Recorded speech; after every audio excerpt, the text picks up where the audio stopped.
The baker scratched his black moustache with a floury finger, turning the hairs grey and unintentionally making himself look 10 years older. Around him, the shelves and counters were full of long loaves of fresh, crusty bread, and the familiar smell filled his nostrils and swelled his chest with a quietly satisfied pride. The bread was a new batch, the second that morning. Business was good because the weather was fine. He could always rely on a little sunshine to bring the housewives of Paris out into the streets to shop for his good bread. He looked out of the shop window, narrowing his eyes against the brightness outside. A pretty girl was crossing the street. The baker listened and heard the sound of his wife's voice out in the back, arguing shrilly with an employee. The row would go on for several minutes. They always did. Satisfied that he was safe, the baker permitted himself to gaze at the girl lustfully. Her summer dress was thin and sleeveless, and the baker thought it looked rather expensive, although he was no expert in such things. The flared skirt swung gracefully at mid-thigh, emphasizing her slim, bare legs, promising, but never quite delivering, delightful glimpses of feminine underwear. She was too slender for his taste, he decided as she came closer. Her breasts were very small. They did not even jiggle with her long, confident stride. 20 years of marriage to Jeanne-Marie had not made the baker tire of plump, pendulous breasts. The girl came into the shop, and the baker realized she was no beauty. Her face was long and thin, her mouth small and ungenerous, with slightly protruding upper teeth. Her hair was brown under a layer of sun-bleached blonde. She selected a loaf from the counter, testing its crust with her long hands and nodding in satisfaction. No beauty, but definitely desirable, the baker thought.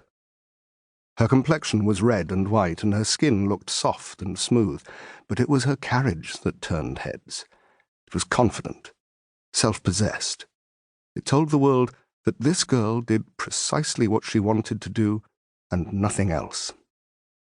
The baker told himself to stop playing with words. She was sexy, and that was that.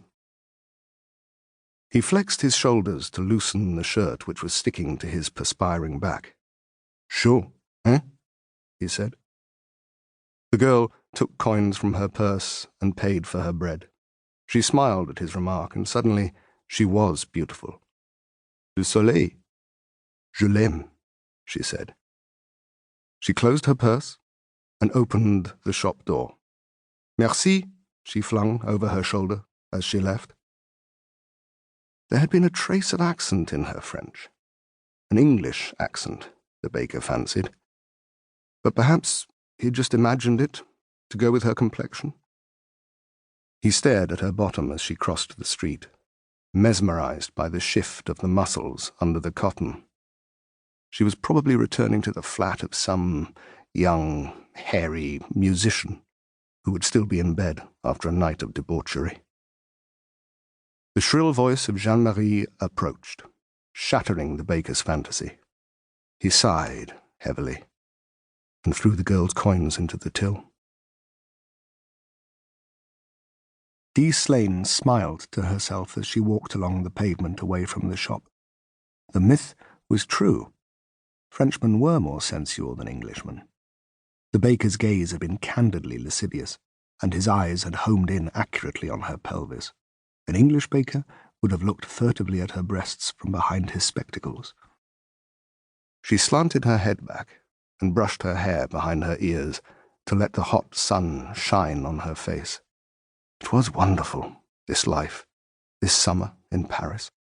No work, no exams, no essays, no lectures. Sleeping with Mike, getting up late, good coffee and fresh bread for breakfast.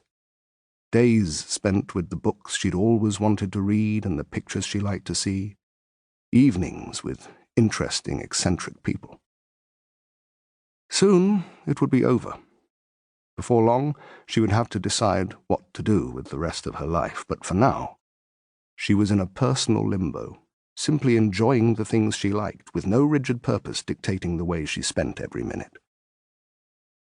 She turned a corner and entered a small, unpretentious apartment block. As she passed the booth with its tiny window, there was a high-pitched cry from the concierge. "Mademoiselle,